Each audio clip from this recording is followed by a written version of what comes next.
तो देखिए, स्थिति को कंट्रोल करने के लिए तमाम मेजर्स जो हैं वो उठाए जाएंगे। इसके साथ साथ क्या बदलाव किए जाएंगे ये बहुत ज्यादा जरूरी है। सुरक्षा के मानकों का ध्यान रखना इसलिए भी जरूरी है क्योंकि सिस्टम हर बार जांच के नाम पर पल्ला नहीं झाड़ सकता है। कई कोचिंग सेंटर्स और लाइब्रेरीज में हम देख लें तो एनओसी मिलना बहुत ज्यादा जरूरी है। हालांकि कई जगह अभी ये प्रोसेस में तो है, लेकिन इस पर काम होना बहुत ज़्यादा ज़रूरी है। कई कोचिंग परिसर में संकरे गलियारे हैं, वहां पर अगर कोई हादसा हो जाता है तो कौन जिम्मेदार होगा और कैसे फिर उस स्थिति को ठीक किया जा सकता है। किसी भी अनहोनी के समय पर बड़ा हादसा यहां पर हो सकता है। छात्र और अभिभावकों के लिए सुरक्षा उपाय क्या हैं?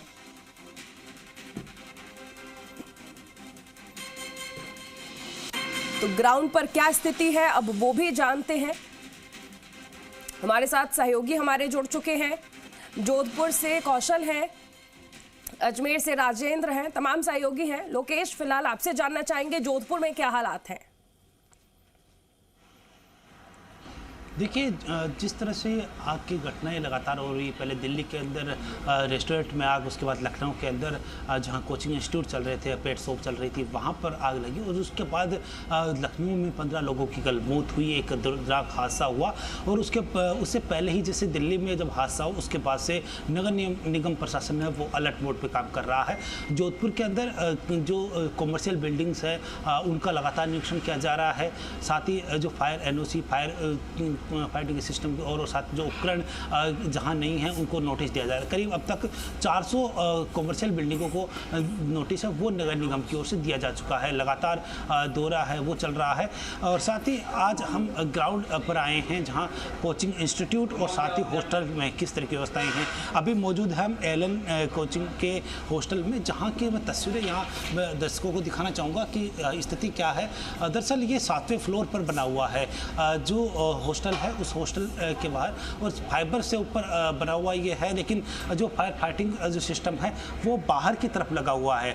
जो ऊपर जो 7वें फ्लोर पे बना हुआ है वो जब बिल्डिंग बनी उसके बाद, और जो पुख्ता रूप से जो बात करें तो फायर फाइटिंग का सिस्टम है वो लगा हुआ है। नीचे तक फायर फाइटिंग सिस्टम, यहाँ किसी भी तरह का जो उपकरण है वो यहाँ नहीं है, हॉस्टल चल रहा है जबकि। हाँ, तो इधर क्या अपना पूरा एलन का फायर पैनल है जो सारा का सारा ग्राउंड फ्लोर पे संचालित है। जबकि अगर बच्चों पर कोई भी मान लो अगर ऐसी हानि हो तो अपने लिए प्रॉपर इमरजेंसी एग्जिट वगैरह सब लगे हुए हैं। प्लस साथ में हमारा एलन की खुद की एक ऑडिट होती है हर मंथली, जिसमें अपना पूरा ऑनलाइन कंपल्सरी टास्क रहता है। ये हॉस्टल है अभी, यहाँ पर इमरजेंसी एग्जिट कहाँ है? यहाँ सर इमरजेंसी एग्जिट ये रहा सर, इस मेन गेट के द्वारा इमरजेंसी एग्जिट बताया जा रहा है, लेकिन ये लॉक लगा हुआ है। अगर कोई हादसा होता है, इस तरह की घटना होती है, तब इसको किस तरह से बचाया जाए ये एक महत्वपूर्ण है। इसके अलावा एक और जो फायर फाइटिंग सिस्टम है वो बाहर की तरफ लगा हुआ है, इस गेट के बाहर, लेकिन यहाँ पर भी लॉक लगा हुआ है। सवाल ये है कि लॉक लगा हुआ, अगर इस तरह से हादसा जिस तरह से कल दिल्ली में लखनऊ में हुआ वो हादसा यहाँ होता है, क्योंकि पूरा फाइबर से बना हुआ है।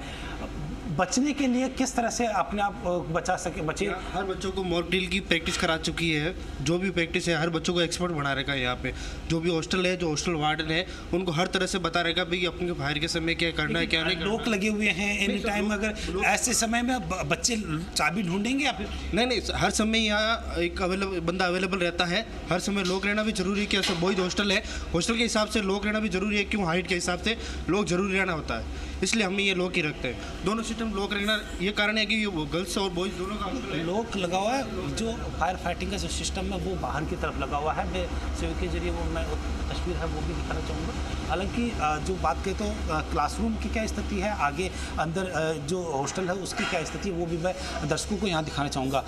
ये जो गैलरी आप देख रहे हैं, इस गैलरी के अंदर जो क्लासरूम है वो बने हुए हैं। हम इन्हीं से जानना चाहेंगे कि कितने क्लासरूम है, कितने स्टूडेंट हैं, अभी कितने स्टूडेंट और कितने क्लास जो हॉस्टल के अंदर रूम है वो बनाए हुए हैं। अभी 15 बच्चे हैं सर लमसम में, ये 20 के आसपास रूम है। हर एक रूम में एक बंदा ही है अभी तक, और जो भी है जो भी हॉस्टल का सुविधा है उनके उसके अनुसार ही बना रखा है। जो फायर की और अन्य सेफ्टी देख के ही बनाया हुआ है सारा। फायर की जो भी अभी लेटेस्ट 15 दिन पहले इनकी मॉक ड्रिल भी हुई थी हॉस्टल के बच्चों की और सारे के सारों की। बिल्कुल लोकेश, देखिए आप बता रहे हैं एलन सेंटर में किस तरह से व्यवस्थाएं की गई हैं। लौटेंगे आपके पास। कौशल जैन अजमेर से हमारे साथ जुड़े हैं। कौशल, अजमेर में आप कहां पर मौजूद हैं और कोचिंग संस्थाओं की हकीकत क्या है वहां पर, जरा दिखाइए।